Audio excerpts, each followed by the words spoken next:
Tree Book Club.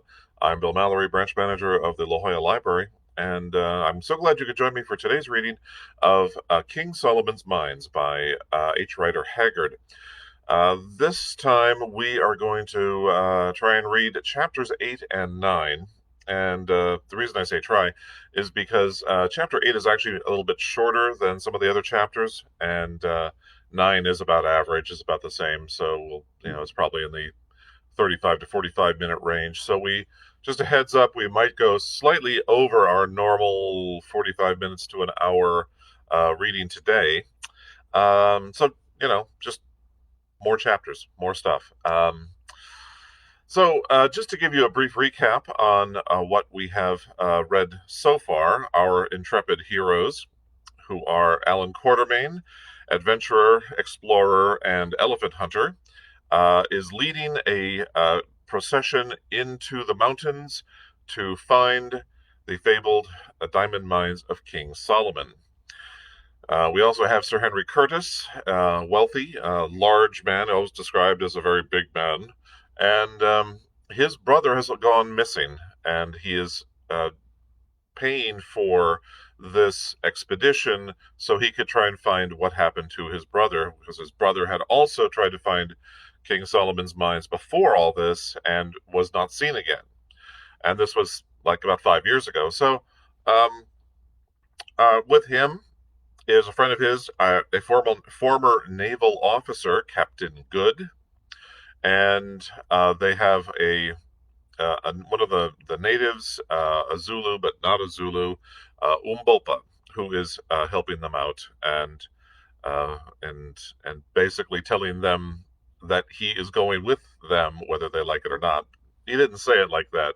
He said it in a different way, but yeah, it's kind of the impression that you get. It's kind of like, by the way, it doesn't really matter what you say. I want to go with this expedition, so I'm going to go.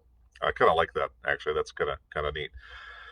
So, in our last chapter, our heroes, having braved the desert with running out of food, running out of water, have somehow, um, due to circumstance and chance and some luck, have finally made it to the mountains, and they have climbed the mountains, and they've gone immediately from the um, the terrible heat to the terrible cold. And in fact, one of their servants that they were paying to go with them has already frozen to death, and they were very cold. They kept going higher and higher into the mountains. Found some game for meat. They found some strange melons, which were able to provide them with some food and some water, basically from the melons. And then in our last chapter, they made two discoveries. Um, and the first one is that they have found what is called Solomon's Road, which is a paved road as if it were ancient Greece, ancient Rome, say. And someone has made this paved road in the mountains, and that they were going to travel this much easier path. So clearly, there are signs of civilization, and there are signs of man-made works, and they're a little excited about that. Excited by the idea. And then the second one discovered them, which is that they came across a hunting party uh, of the Kukwanas. That's basically the group that we're talking about now. The natives who are in the mountains, and they've been living there for quite some time. And in fact, Alan Quartermain says that they speak a dialect of Zulu, but it's different from what he is used to. And of course, Alan Quartermain is our translator. And hey, Christina, I see you waving. Um, and so they have entered into the fictional African country of Kukwana land. And they came across the natives came across our explorers. The natives were saying, yeah, we don't really like people in our land, so we're going to kill you. And then Captain Good, who was the possessor of false teeth, was so startled, he took them out and was like, "Oh my God, we're going to die." And the natives were like, had never seen something like this before, and so they were astounded. Likewise, Captain Good was bathing in a river at the time, so all he was wearing was his boots and his and a shirt, and so they look at him, and he's got these stark white legs, and he's got a monocle in one eye, and it's like, oh my God, you have a clear, transparent eye, and these false teeth, and they Ellen Quartermain picks up on this and lies to them, basically saying that they are spirits from the other world and that they can kill from afar, so they better not cause them any trouble. And and then they demonstrate this by pulling out one of their guns and shooting a klipspringer, a hoofed animal. Go to the zoo; it's great. You can see klipspringers, but they shoot a klipspringer. And so by saying, yes, with the great sound of our weapons, of our long tubes, we can kill with a sound. And the natives, having never seen this before, are at least know that something's up, and they better not, they don't want to do anything. So to offend these strange pale people, and so they're escorting them now to their king. And that's where we left it last time, that the Kukwanas have found them and are now taking them into their kingdom. So, if you are ready, I am ready. We will pull out our copy. This is really kind of a nice collection of 3 H. Rider Haggard stories, 3 of the most popular stories. It's really kind of a nice edition. We will read chapter 8, which is called We Enter Kukwana Land. All that afternoon we traveled along the magnificent roadway, which trended steadily in a northwesterly direction. Infadus and Scraga walked with us, but their followers marched about 100 paces ahead. Infadus, I said at length, who made this road? It was made, my lord, of old time. None know how or when, not even the wise woman Gagul, who has lived for generations. We are not old enough to remember its making. None can fashion such roads now, but the king suffers no grass to grow upon it. And whose are the writings on the wall of the caves through which we have passed on the road? I asked, referring to the Egyptian-like sculptures that we had seen. My lord, the hands that made the road wrote the wonderful writings. We know not who wrote them. When did the Kukwana people come into this country? My lord, the race came down hither like the breath of a storm 10,000 moons ago, from the great lands which lie there beyond. And he pointed to the north. They could travel no further because of the high mountains which ring in this land.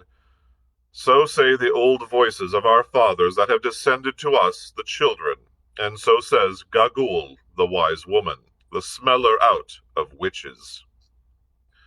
And again he pointed to the snow-clad peaks. The country, too, was good. So they settled here and grew strong and powerful, and now our numbers are like the sea sand. And when Twala, the king, calls up his regiment, their plumes cover the plain so far as the eye of man can reach.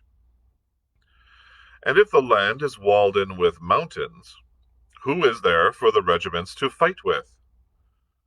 Nay, my lord, the country is open there towards the north, and now again warriors sweep down upon us in clouds from a land we know not, and we slay them. It is the 3rd part of the life of a man since there was a war. Many thousands died in it, but we destroyed those who came up to eat us up. So since then, there has been no war.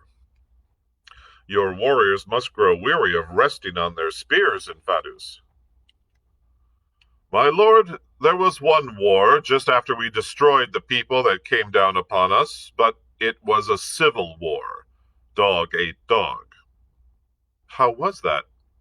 My lord the king, my half-brother, and a brother born at the same birth and of the same woman. It is not our custom, my lord, to suffer twins to live. The weaker must always die. But the mother of the king hid away the feebler child, which was born the last, for her heart yearned over it, and that child is Twala the king. I am his brother, born of another wife. Well?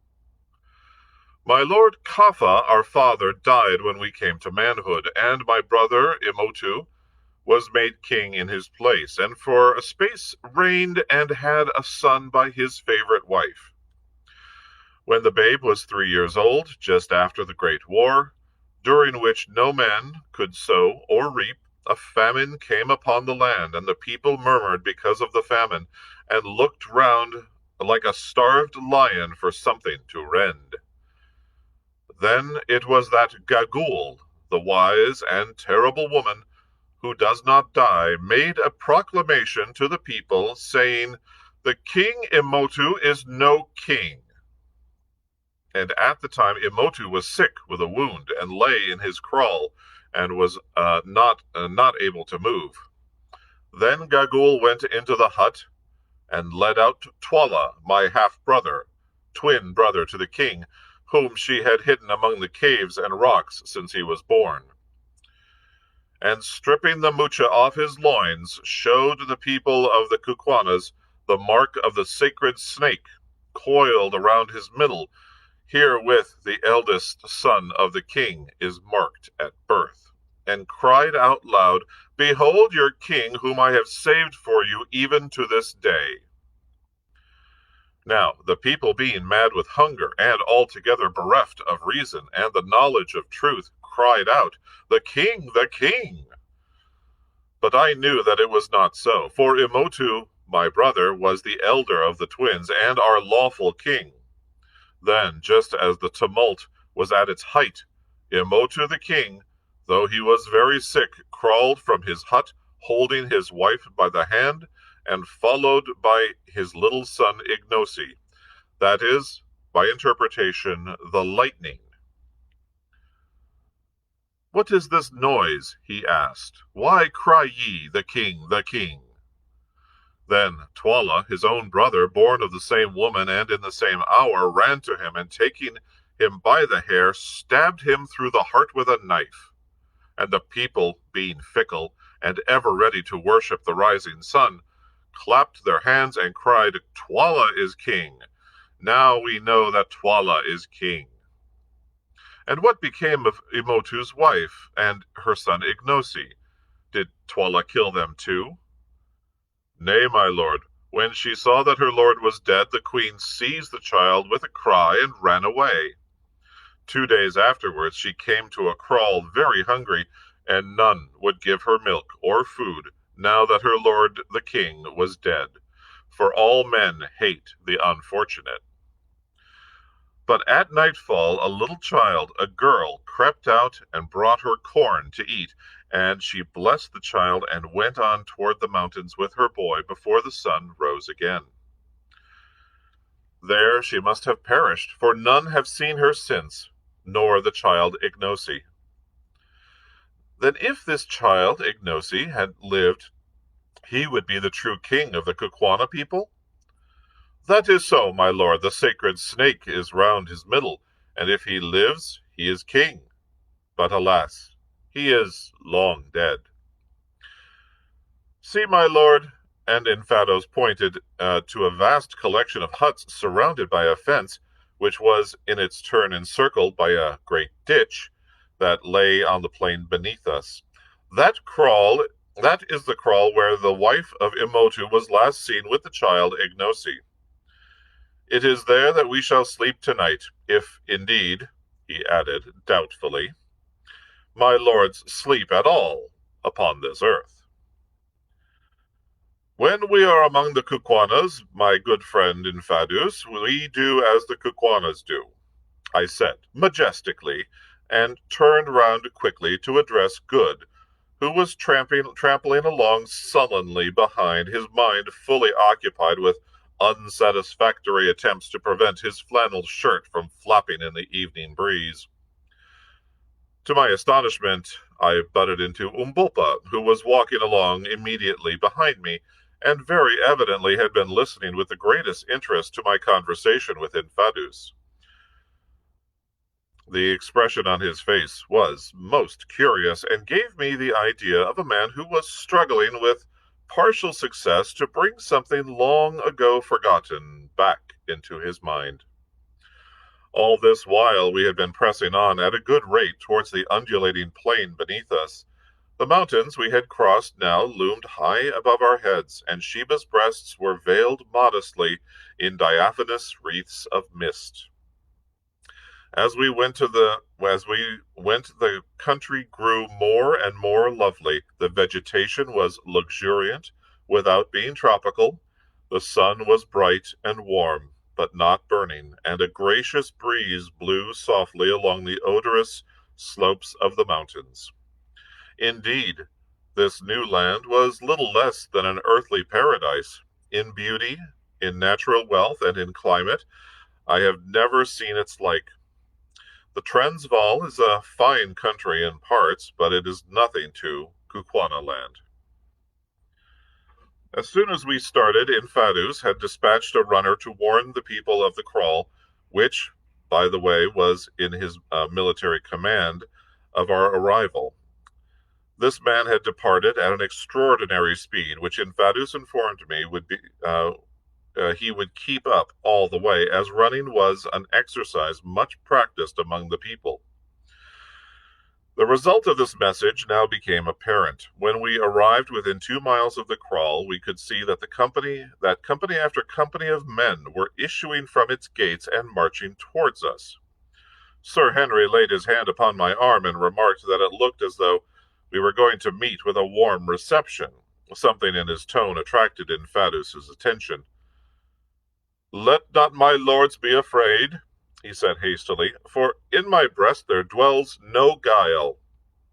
This regiment is one under my command, and comes out by my orders to greet you." I nodded easily, though I was not quite easy in my mind. About half a mile from the gates of this kraal is a long stretch of rising ground sloping gently upwards from the road, and here the companies formed. It was a splendid sight to see them, each company about 300 strong, charging swiftly up the rise with flashing spears and waving plumes to take their appointed place. By the time we reached the slope, 12 such companies, or in all 3,600 men, had passed out and taken up their positions along the road. Presently we came to the first company, and were able to gaze in astonishment at the most magnificent set of warriors that I have ever seen.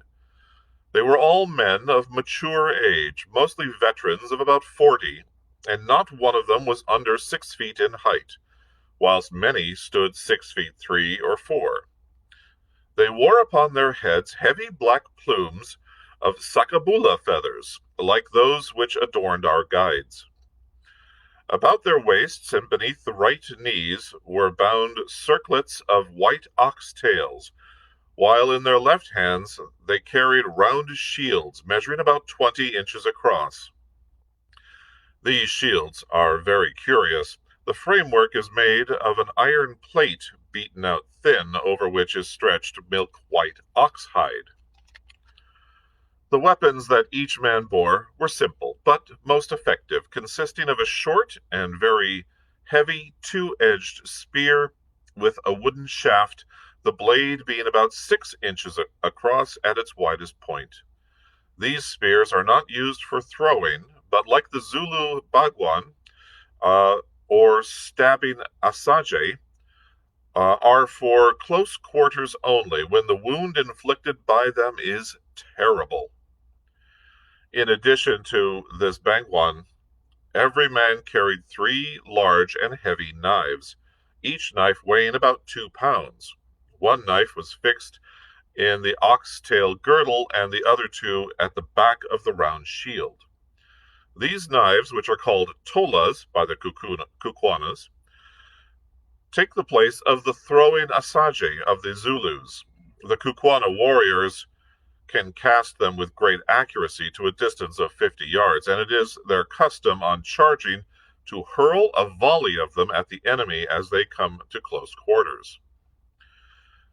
Each company remained still as a collection of bronze statues till we were opposite to it, and then, at a signal given by its commanding officer, who, distinguished by a leopard skin cloak, stood some paces in front, every spear was raised into the air, and from 300 throats sprang forth with a sudden roar of the royal salute of Coom. As soon as we had passed, the company formed up behind us and followed us towards the kraal, till at last the whole regiment of the Greys, thus called from their white shields, the crack corps of the Kukwana people, was marching in our rear with a tread that shook the ground. At length, branching off from Solomon's Great Road, we came to the wide fosse surrounding the kraal, which is at least a mile round, and fenced with a strong palisade of piles formed of the trunks of trees. At the gateway of this fosse is spanned by a primitive drawbridge, which was let down by the guard to allow us to pass in. The kraal is exceedingly well laid out. Through the center runs a wide pathway intersected at right angles by other pathways so arranged as to cut the huts into square blocks, each block being the quarters of a company. The huts are dome-shaped and built like those of the Zulus, of a framework of wattle, beautifully thatched with grass. But unlike the Zulu huts, they have doorways through which men can walk. Also, they are much larger and surrounded by a veranda about 6 feet wide, beautifully paved with powdered lime trodden hard. All along each side of this wide pathway that pierces the kraal were ranged hundreds of women, brought out by curiosity to look at us. These women, for a native race, are exceedingly handsome, and they are tall and graceful, and their figures are wonderfully fine. The hair, though short, is rather curly and woolly. The features are frequently aquiline, and the lips are not unpleasantly thick, as is the case among most African races. Well, there you go. But what struck us most was their exceedingly quiet and dignified air. They were well bred in their ways, as the habitués of the fashionable drawing room, and in this respect they differ from Zulu women and their cousins, the Maasai, who inhabit the district behind Zanzibar. Their curiosity had brought them out to see us, but they allowed no rude expressions of astonishment or savage criticism to pass their lips as we trudged wearily in front of them. Not even when old Infadus, with a surreptitious motion of his hands, pointed out the crowning wonder of poor Good's beautiful white legs, did they suffer the feelings of intense admiration, which evidently mastered their minds to find expression. They fixed their dark eyes upon the new and snowy loveliness, for, as I think I have said, Good's skin is exceedingly white, and that was all. But it was quite enough for Good, who is modest by nature. When we reached the center of the kraal, Infadus halted at the door of a large hut, which was surrounded at a distance by a circle of smaller ones. "Enter, sons of the stars," he said in a magniloquent voice, "and deign to rest a while in our humble habitations. A little food shall be brought to you, so that ye may have no need to draw your belts tight from hunger. Some honey and some milk, and an ox or two, and a few sheep. Not much, my lords, but still a little food." It is good said I. Infadus, we are weary with traveling through realms of air, and now let us rest. Accordingly, we entered into the hut, which we found amply prepared for our comfort. Couches of tanned skins were spread for us to lie on, and water was placed for us to wash in. Presently we heard a shouting outside, and stepping to the door, we saw a line of damsels bearing milk and roasted mealies and honey in a pot. Behind these were some youths driving a fat young ox. We received the gifts, and then one of the young men drew a knife from the girdle and dexterously cut the ox's throat. In 10 minutes it was dead, skinned, and jointed. The best of the meat was then cut off for us, and the rest, in the name of our party, I presented to the warriors round us, who took it and distributed the White Lord's gift. Umbopa set to work with the assistance of an extremely prepossessing young woman to boil our portion in a large earthenware pot over a fire which was built outside the hut, and when it was nearly ready, we sent a message to Infadus and asked him and Scragga, the king's son, to join us. Presently they came, and sitting down upon little stools, of which there were several about the hut, for the Kukwanas do not in general squat upon their haunches like the Zulus, they helped us to get through our dinner. The old gentleman was most affable and polite, but it struck me that the young one regarded us with doubt. Together with the rest of the party, he had been overawed by our white appearance and by our magic properties, but it seemed to me that on discovering that we ate, drank, and slept like other mortals, his awe was beginning to wear off and to be replaced by a sullen suspicion which made me feel rather uncomfortable. In the course of our meal, Sir Henry suggested to me that it might be well to try and discover if our hosts knew anything of his brother's fate, or if they had ever seen or heard of him. But on the whole, I thought that it would be wiser to say nothing of the matter at this time. It was difficult to explain a relative lost from the stars. After supper, we produced our pipes and lit them, a proceeding which filled Infadus and Scragga with astonishment. The Kukwanas were evidently unacquainted with the divine delights of tobacco smoke. The herb is grown among them extensively, but like the Zulus, they use it for snuff only, and quite fail to identify it in its new form. Presently I asked Infadus when we were to proceed on our journey, and was delighted to learn that preparations had been made for us to leave on the following morning. Messengers having already departed to inform Twala, the king, of our coming. It appeared that Twala was at his principal place, known as Loo, making ready for the great annual feast, which was to be held in the first week of June. At this gathering, all the regiments, with the exception of certain detachments left behind for garrison purposes, are brought up and paraded before the king, and the great annual witch hunt, of which more by and by, is held.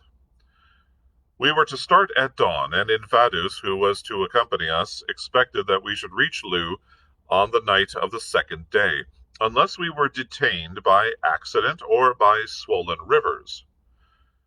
When they had given us this information, our visitors bade us good night, and having arranged to watch turn and turn about, 3 of us flung ourselves down and slept the sweet sleep of the weary, whilst the 4th sat up on the lookout for possible treachery.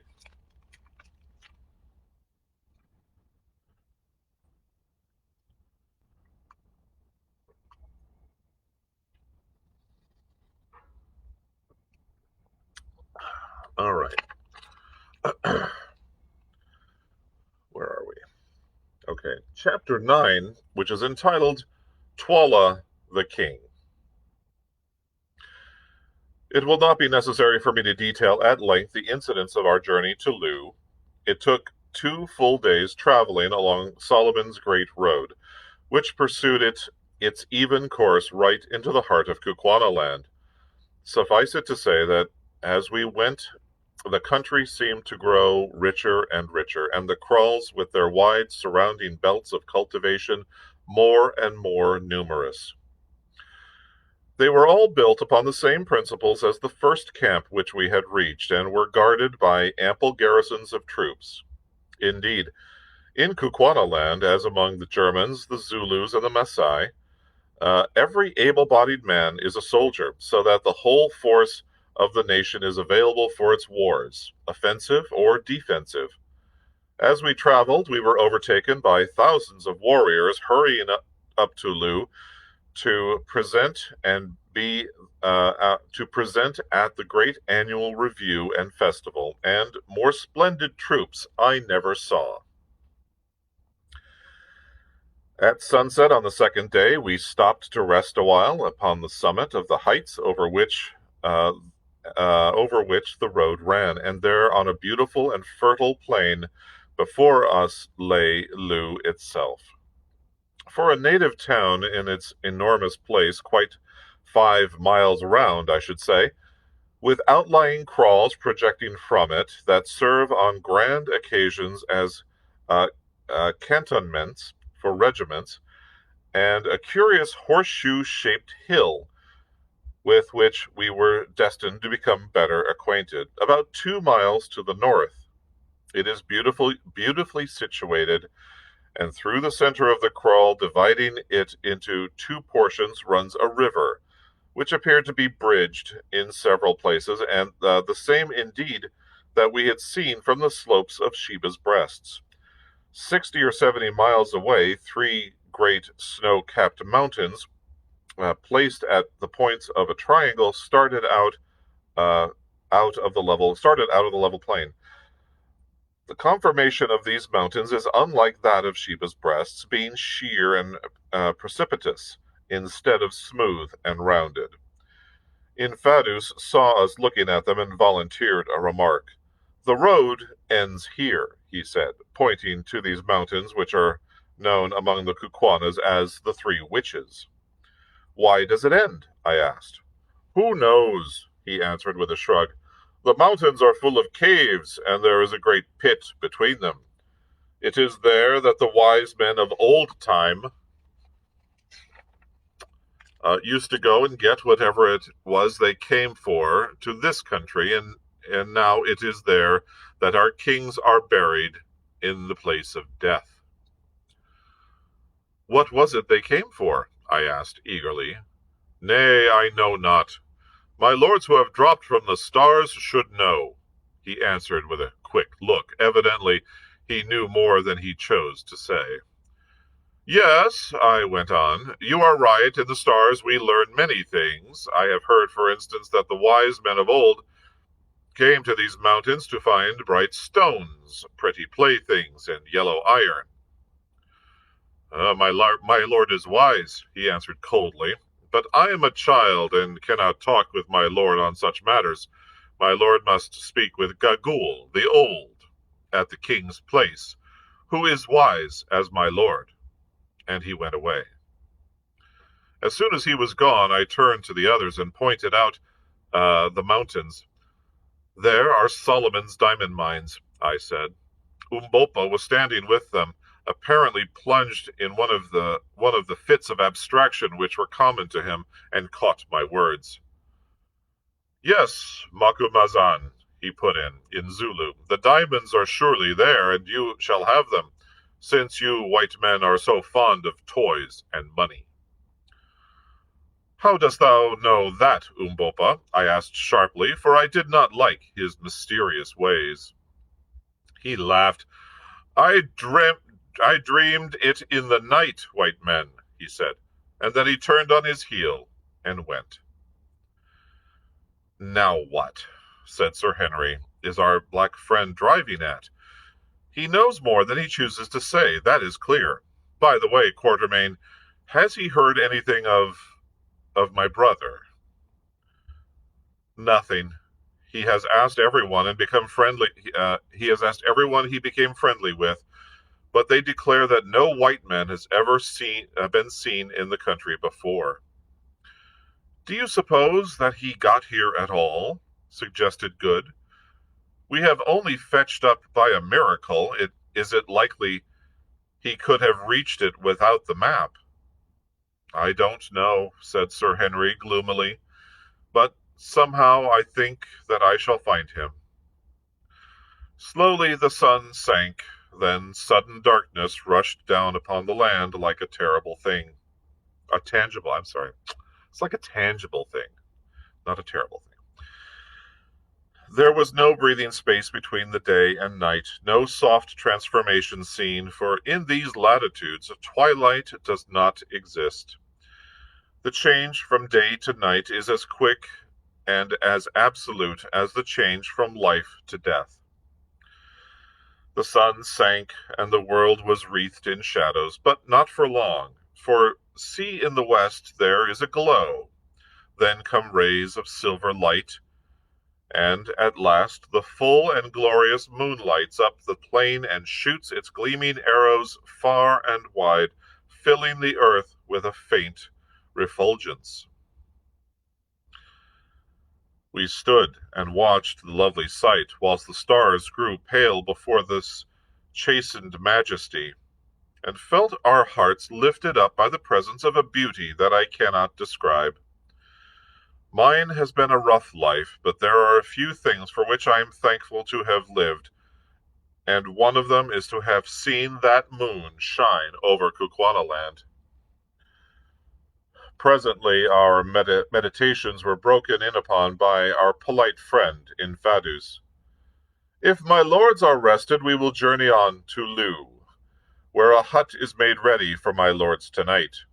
The moon is now bright, so that we shall not fall by the way." We assented, and in 1 hour's time we were at the outskirts of the town, of which the extent, mapped out as it was by thousands of campfires, appeared absolutely endless. Soon we came to a moat with a drawbridge, where we were met by the rattling arms. Oh, I'm sorry, I missed a line there. Indeed, Good, who is always fond of a bad joke, christened it Unlimited Loo. Soon we came to a moat with a drawbridge, where we were met by the rattling arms and the hoarse challenge of a sentry. In Fadus gave some password that I could not catch, which was met with a salute, and we marched on through the central street of the great grass city. After nearly half an hour's tramp past endless lines of huts, Infadus halted at last by the gate of a little group of huts which surrounded a small courtyard of powdered limestone, and informed us that these were to be our poor quarters. We entered and found that a hut had been assigned to each of us. These huts were superior to any that we had yet seen, and in each was a most comfortable bed made of tanned skins, spread upon mattresses of aromatic grass. Food, too, was ready for us, and as soon as we had washed ourselves with water, which stood ready in earthenware jars, some young women of handsome appearance brought us roasted meats and mealy cobs, daintily served on wooden platters, and presented them to us with deep obeisances. We ate and drank, and then, the beds having been all moved into one hut by our request, a precaution at which the amiable young ladies smiled, we flung ourselves down to sleep, thoroughly wearied with our long journey. When we woke, it was to find the sun high in the heavens, and our female attendants, who did not seem to be troubled by any false shame, already standing inside the hut, having been ordered to attend and help us make ready. "Make ready, indeed," growled Good. "When one has only a flannel shirt and a pair of boots, that does not take long. I wish you would ask them for my trousers, Quatermain." I asked accordingly, but was informed that these sacred relics had already been taken to the king, who would see us in the forenoon. Having requested the young ladies to step outside, somewhat to their astonishment and disappointment, we proceeded to make the best toilet of which the circumstances admitted. Good even went the length of again shaving the right side of his face. The left, on which he now appeared a very fair crop of whiskers, we impressed upon him he must on no account touch. Curtis and I were contented with a good wash and combing our hair. Sir Henry's yellow locks were now almost upon his shoulders, and he looked more like an ancient Dane than ever, whilst my grizzled scrub was fully an inch long instead of half an inch, which, in a general way, I considered my maximum length. By the time that we had eaten our breakfasts and smoked a pipe, a message was brought to us by Infadus himself to the effect that Twala the king was ready to see us if we would be pleased to come.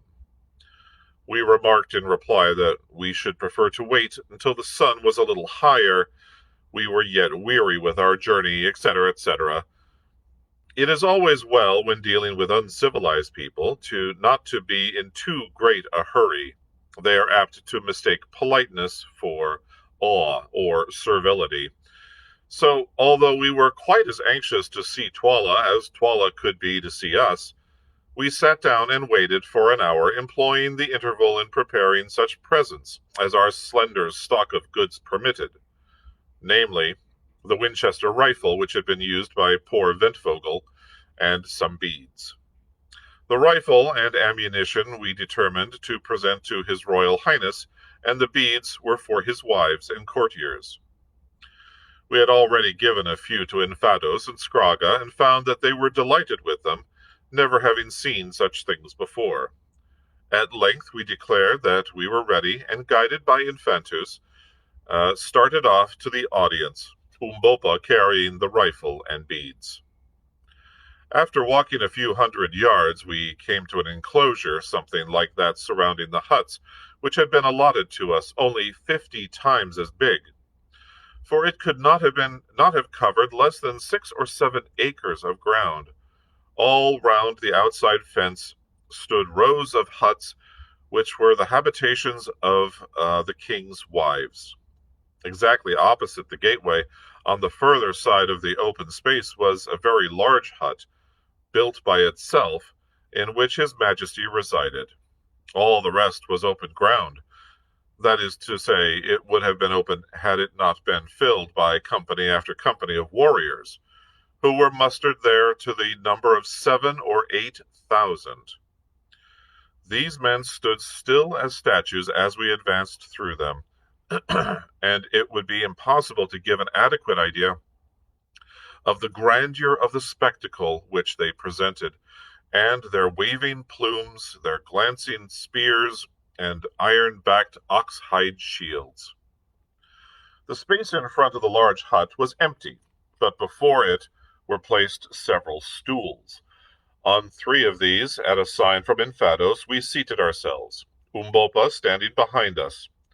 As for Infados, he took up a position by the door of the hut, so we waited for 10 minutes or more in the midst of a dead silence. But conscious that we were the object of the concentrated gaze of some 8,000 pairs of eyes. It was a somewhat trying ordeal, but we went through it as best we could.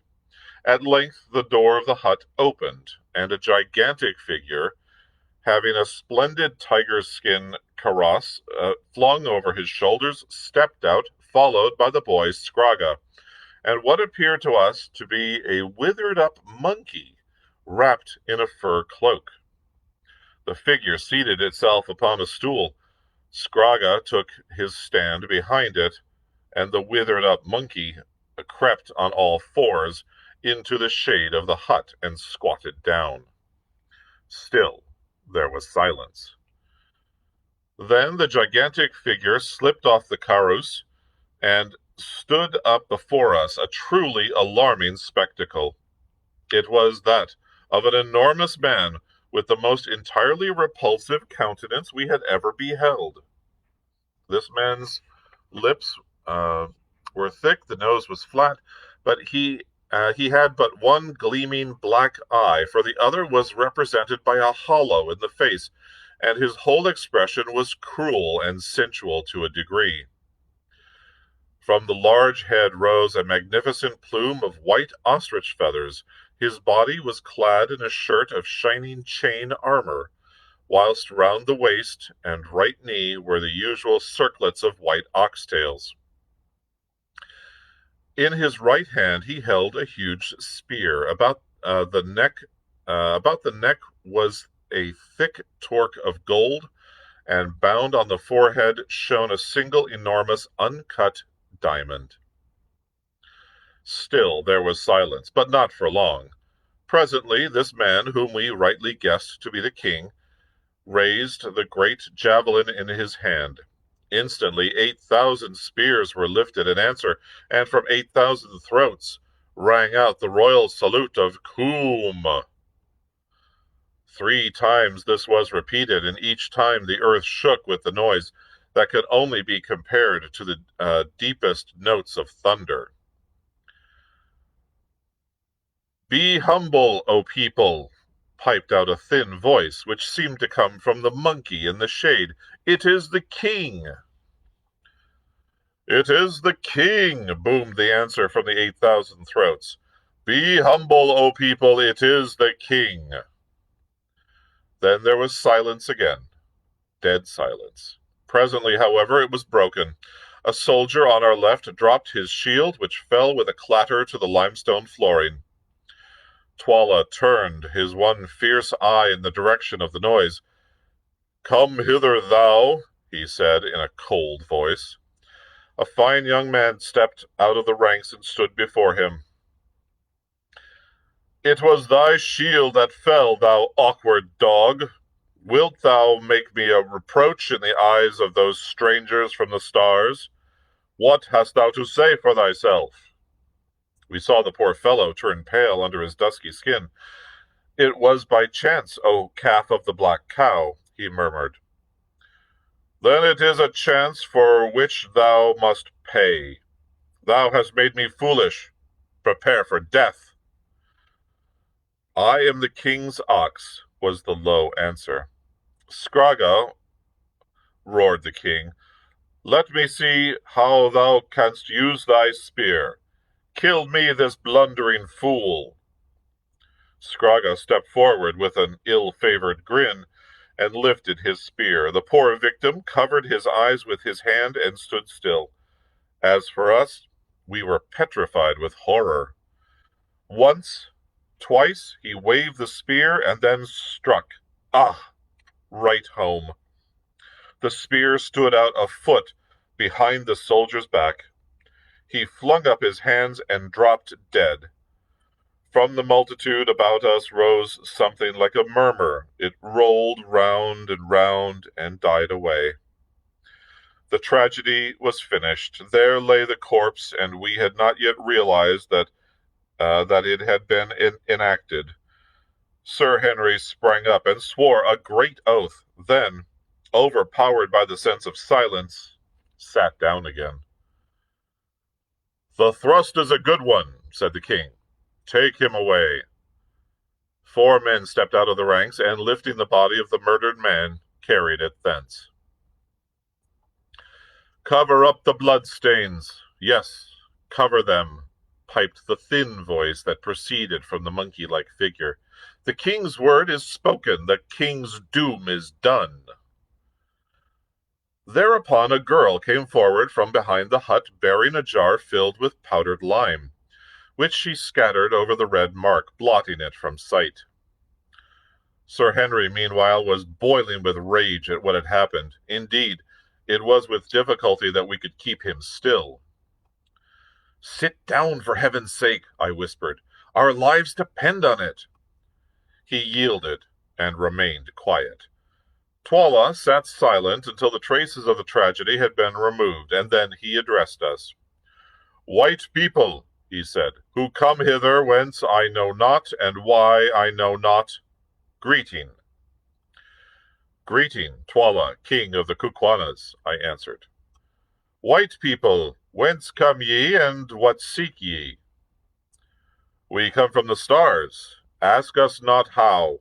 We come to see this land.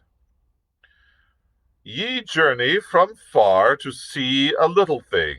And that man with you, pointing to Umbolpa, does he also come from the stars? Even so, there are people of thy color in the heavens above, but ask not of matters too high for thee, Twala the king. Ye speak with a loud voice, people of the stars, Twala answered in a tone which I scarcely liked. Remember that the stars are far off, and ye are here. How if I make you as him whom they bore away? I laughed out loud, though there was little laughter in my heart. O king, I said, be careful, walk warily over hot stones, lest thou shouldst burn thy feet. Hold the spear by the handle, lest thou shouldst cut thy hands. Touch but one hair of our heads, and destruction shall come upon thee. What, have not these, pointing to Infados and Scragga, who, young villain that he was employed in cleaning the blood of the soldier off his spear, told thee that what manner of men we are? Hast thou seen the like of us? And I pointed to Good, feeling quite sure that he had never seen anybody before in the least resembling the captain as he then appeared. It is true I have not, said the king, surveying Good with intense interest. Have they not told thee how we strike with death from afar? I went on. They have told me, but I believe them not. Let me see you kill. Kill me a man among those who stand yonder. And he pointed to the opposite side of the kraal, and I will believe.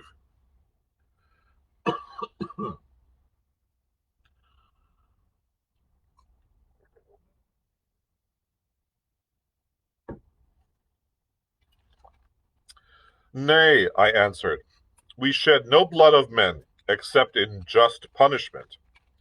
Yet, if thou wilt see, bid thy servants drive an ox through the kraal gates.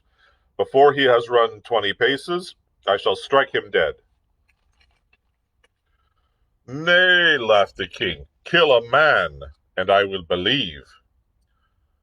Good, O king, so be it.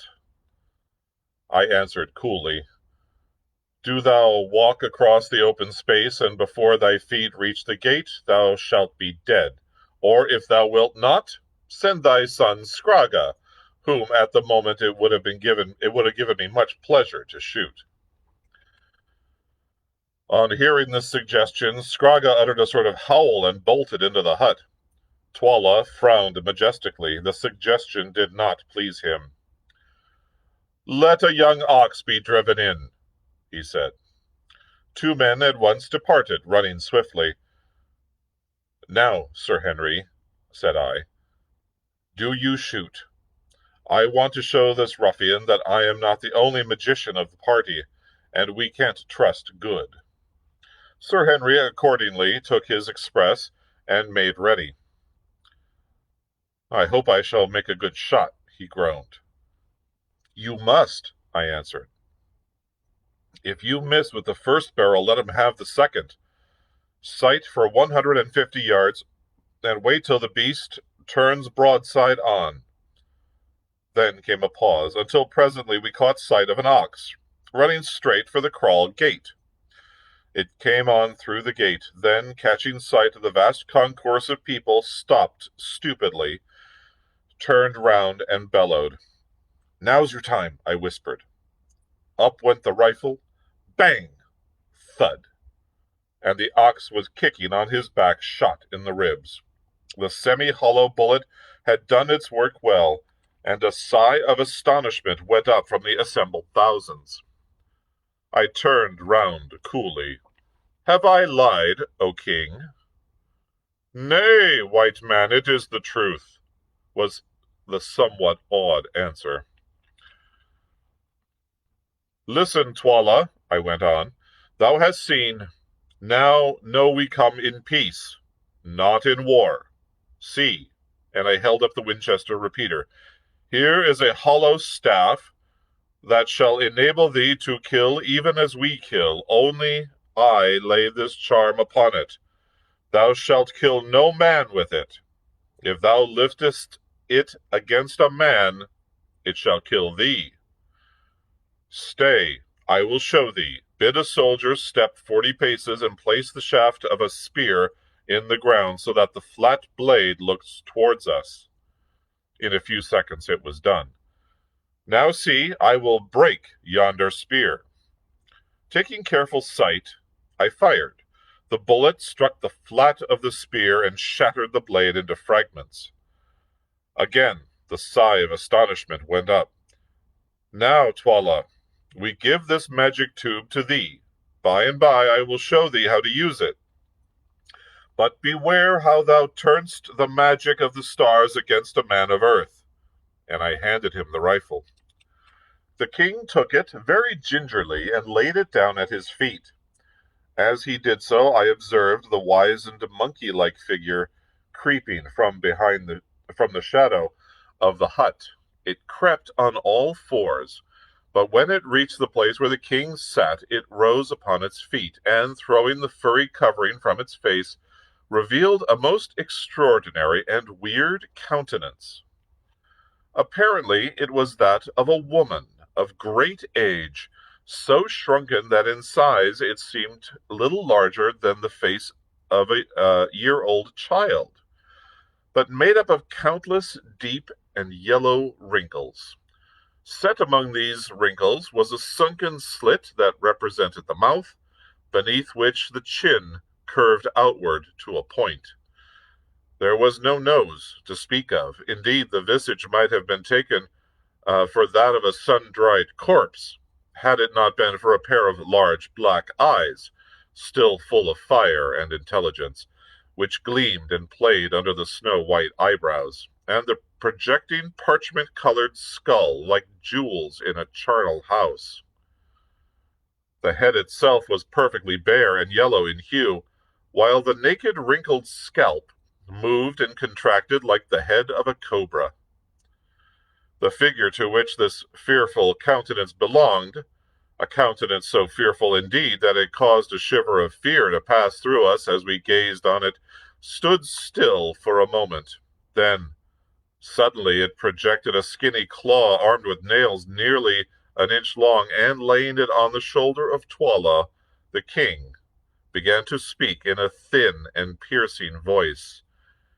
Listen, O king, listen, O warriors, listen, O mountains and plains and rivers, home of the Kukwana race. Listen, O stars and sun, O rain and storm and mist. Listen, O men and matrons, O youths and maidens, and O ye babes unborn. Listen, all things that live and must die. Listen, all dead things that shall live again to die. Listen, the spirit of life is in me, and I prophesy, I prophesy, I prophesy. The words died away in a faint wail, and dread seemed to seize upon the hearts of all who heard them, including our own. This old woman was very terrible. Blood, blood, blood, rivers of blood, blood everywhere. I see it, I smell it, I taste it. It is salt. It runs red upon the ground. It rains down from the skies. Footsteps, footsteps, footsteps. The tread of white men coming from afar. It shakes the earth. The earth trembles before her master. Blood is good. The red blood is bright. There is no smell like the smell of new shed blood. The lions shall lap it and roar. The vultures shall wash their wings in it and shriek with joy. I am old. I am old. I have seen much blood. Ha ha! But I shall see more ere I die and be merry. How old am I, think ye? Your grandfathers knew me, and their fathers knew me, and their fathers' fathers' fathers. I have seen the white man and his desires. I am old, but the mountains are older than I. Who made the great road? Tell me. Who wrote the pictures on the rocks? Tell me. Who reared up the three silent ones yonder that gaze across the pit? Tell me. And she pointed towards the three precipitous mountains which we had noticed on the previous night. Ye know not, but I know. It was a white people who were here before ye are. Who shall be when ye are not? Who shall eat you up and destroy you? Yes, yea, yea, yea. And what came they for, the white ones, the terrible ones, the skilled in magic and all learning, the strong and unswerving? What is that bright stone upon thy forehead, O king? Whose hands made the iron garments upon thy breast, O king? Ye know not, but I know. I, the old one, I, the wise one, I, the Isanusi, the witch doctress. When she turned her bald vulture head towards us, what seek ye, white men of the stars? Ah, yes, of the stars. Do you seek a lost one? Ye shall not find him here. He is not here. Never for ages upon ages has a white foot pressed this land, never save once, and I remember that he left it but to die. Ye come for bright stones, I know it, I know it. Ye shall find them when the blood is dry, but shall ye return whence ye came, or shall ye stop with me? And thou with the dark skin and the proud bearing, and she pointed her skinny fingers at Umbopa. Who art thou, and what seekest thou? Not stones that shine, not yellow metal that gleams.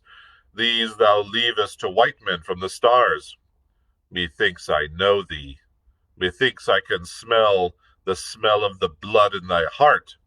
Strip off the girdle. Here the features of this extraordinary creature became convulsed, and she fell to the ground foaming in an epileptic fit, and was carried into the hut.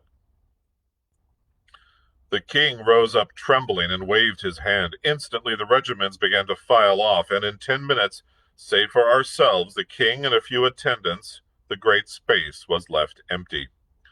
White people, he said, it passes in my mind to kill you. Gagool has spoken strange words. What say ye? I laughed. Be careful, O king, we are not easy to slay.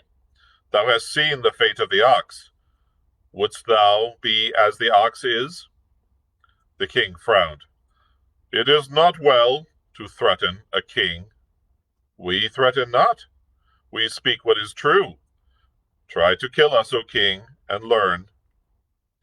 The great savage put his hand to his forehead and thought. Go in peace, he said at length. Tonight is the great dance. Ye shall see it. Fear not that I shall set a snare for you. Tomorrow I will think. It is well, O king, I answered unconcernedly, and then, accompanied by Infadus, we rose and went back to our kraal. And there we go. Slightly over our usual time, but we will end it there at the end of Chapter 9. We will continue, of course, on Monday at 4 p.m.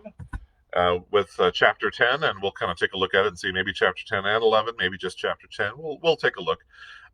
Thank you so much for joining me for this live reading of King Solomon's Mines. Not entirely politically correct in all passages, but it is a product of its time, and so we hopefully accept that as what it was in its true form. Thank you very much for joining me today. I hope you can join me again on Monday. Have a great weekend, everyone. Have a great Halloween, and we will see you again in 3 days. Bye, everyone.